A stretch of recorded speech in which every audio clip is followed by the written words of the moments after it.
on, everybody? It's Mark, the Knucklehead Naturalist. I am at a very special place, the home and the property of Joel LaCroix, also known as Saving Monarchs, man. This is a day in which they open up their yard to anyone and everyone who might be interested in learning a little bit about native plants and ecological sort of gardening. He's got some awesome vegetation going on in here. He converted a lot of his yard over to prairie, as you can see. He is just going for it, man. He's preaching it. He's spreading the word on that that more ecological approach to gardening and stuff like that. He's tied into a lot of other local organizations, and there's a lot going on here that is just good stuff. Let's take a closer look at some of these things.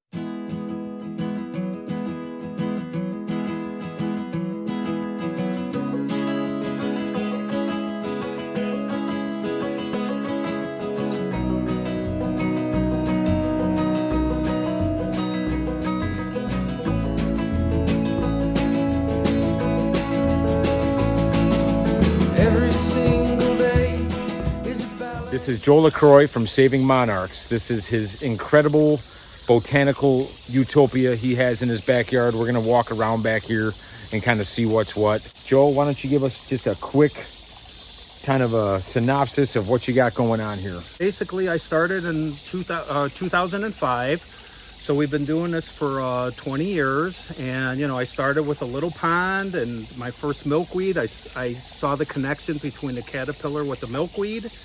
And I'm like, cool, okay, if the milkweed brings in the monarchs, what do all these other native plants do? So I started gardening for wildlife. I love wildlife. When I was a kid, I went to the ponds to scoop up the frogs and turtles and fish. So I was like, why not bring nature home,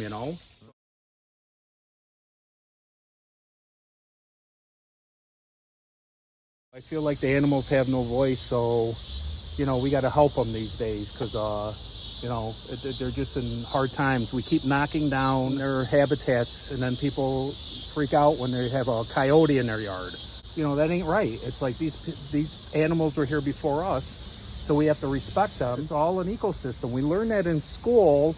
Remember the little chart in school we learned? Everybody forgot that when they were older. So we got to keep doing this to help the wildlife. It's up to us to do this in our yards now. Mark's doing it, I'm doing it, I'm trying to influence everybody else to do it. Absolutely, that's beautifully said, all of that. I'm a 49-year-old man-child. You, I think, are older than me, right? And we grew up in those wild spaces. There was obviously way more of those in the 70s, 80s. There were way more vacant lots that maybe even had a lot of this vegetation still in it. And we had that unsupervised play. We had that connection to nature. Somewhere along the line, as urban sprawl started happening and all of that, we sort of lost connection with nature, man. Go out and look around, look at a bug. I want to shout out, we're going to do a little bit of talking about some of the plants here in Joe's yard. This is kind of the prairie side, if you will. There's some awesome stuff, plus a pawpaw tree. There's a pawpaw tree in here. There's an incredible Cornus alternifolium, a pagoda dogwood, which is an amazing tree. We'll take a closer look at that. And that's a great one to have in your yard. People should definitely start getting more into native shrubs, native trees. I think native plants are actually catching on. And milkweed and the support of pollinators has grown exponentially. But I think the next step is honestly learning native trees and shrubs. That's my little tangent I went off on. Each year, everything shifts out here, man. So it's kind of interesting to look and see. Joe was just kind of telling me some stories of kind of how, this has a bit of a different community going on this year than before. And that's a part of the fun of gardening with natives and kind of installing sort of a prairie, right? This is a pretty good amount of space here. If you've got the space and the ability to do it like this, I highly recommend it. Look at Mark, look at all this grass I don't have to mow now. Yeah. Look at that. Yeah. I could just sit here and enjoy it instead of mowing. For the people that argue that maybe it doesn't look tidy enough, I mean, he's got these nice stone borders to kind of make it look like, hey, look, I did this on purpose. I'm not letting weeds grow. A lot of people might just look at a prairie or something like this and say, oh man, those are just a bunch of weeds. What am I supposed to like about that? I tell people three things. Yeah. Exactly what you mentioned. The border, you can use the rock, you can use fencing, whatever your border you want to do. Rocks I like the best. And then you need anything that flops over before my walk.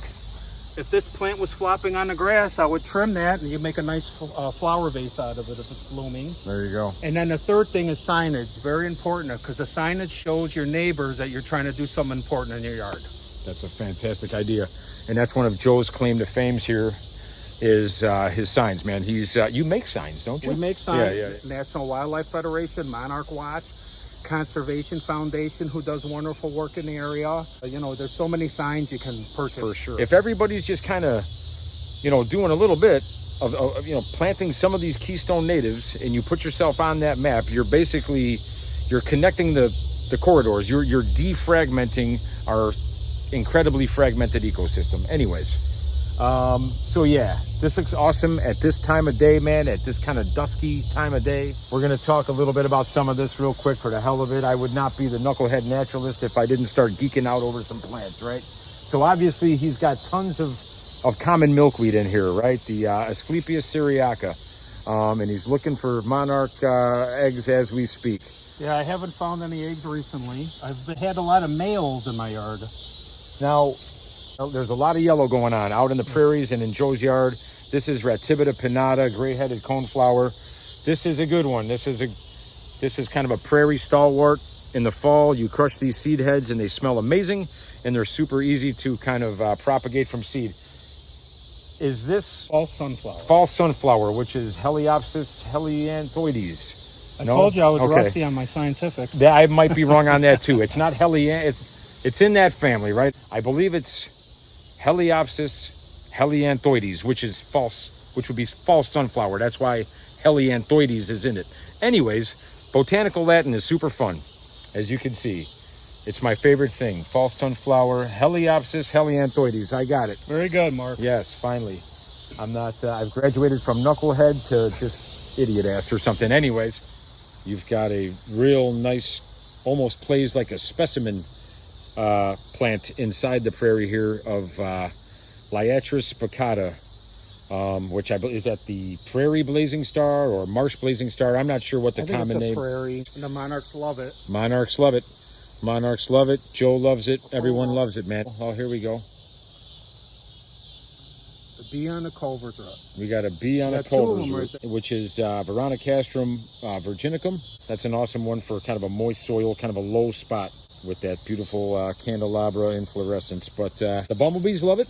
Plant a lot of it. Maybe you'll attract a rusty patch bumblebee, the highly endangered rusty patch bumblebee. There's a lot of that. You got Mr. Andro Pulgon Gerardii, big blue stem, our state grass here in the prairie state, in which 0.1% of prairies exist anymore.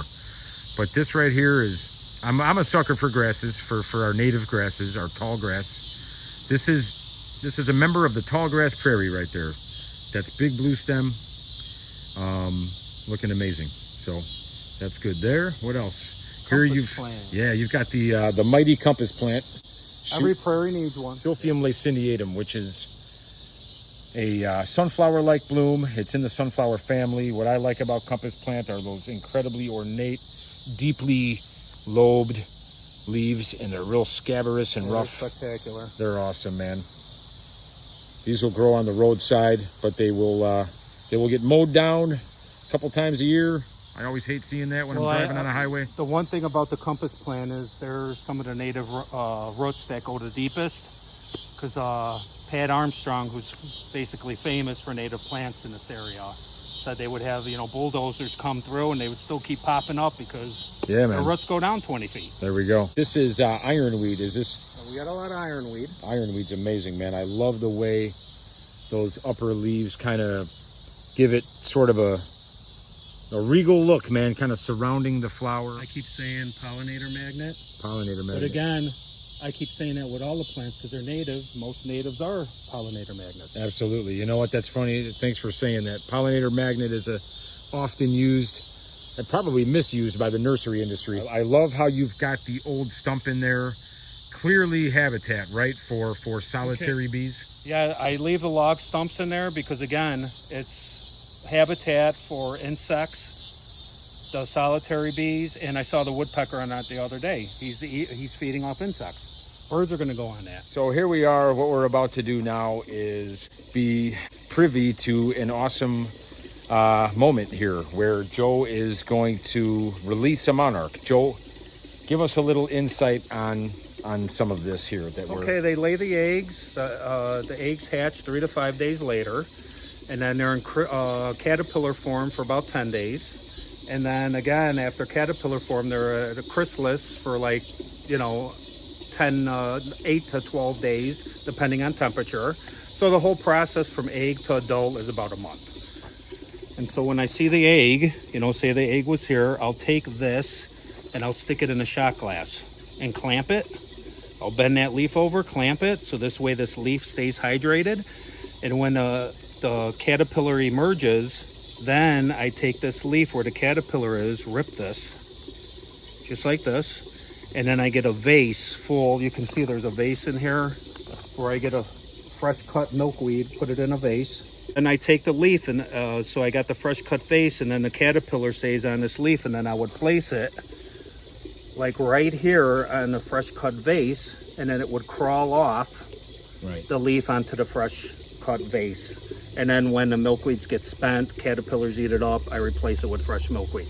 To do this, obviously you need a lot of milkweed. I have a lot of milkweed in the yard. So if you raise it, you gotta have don't have just one plant, they'll eat that down. And also it helps raising them outside because of the migration. There's research that shows if you raise them inside, they don't migrate to Mexico good. That last generation migrates to Mexico. Mm-hmm. Okay. So we're going to release this one right now. Okay, we just checked. This is a male. It's got the 2 dots, and we're going to release it right now. He's going to be ready to go. We gently work him this way, and there he goes. My wife always wanted a farm, so I couldn't, move to the farm. So we brought the farm here. So it's, I go to a lot of yard sales, so it's good to recycle, get this rustic stuff in your yard and a lot of fountains and stuff. So it's fun to go garage selling, put this in your gardens. It looks cool. The old tractor over there. Right. Absolutely. I personally think that that's really cool. I don't have as much neat stuff in my yard, but I try to put little things in there. And I think that is something that's a little bit overlooked in terms of the naturalistic, ecological gardener.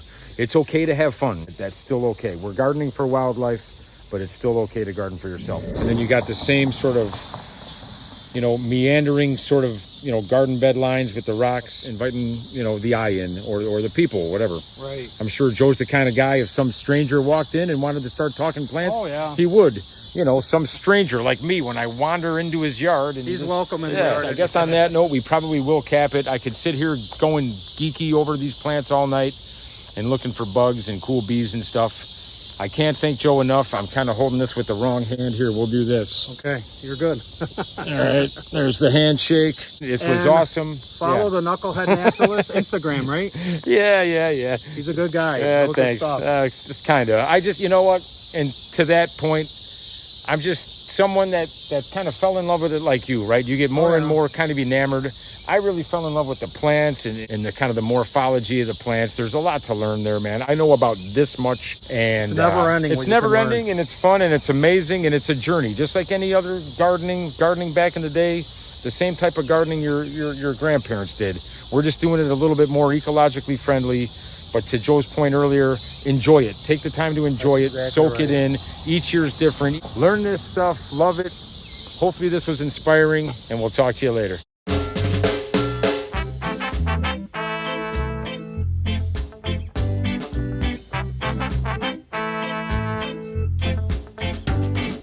Stop your messing around. Better think of your future. Time is straight and right.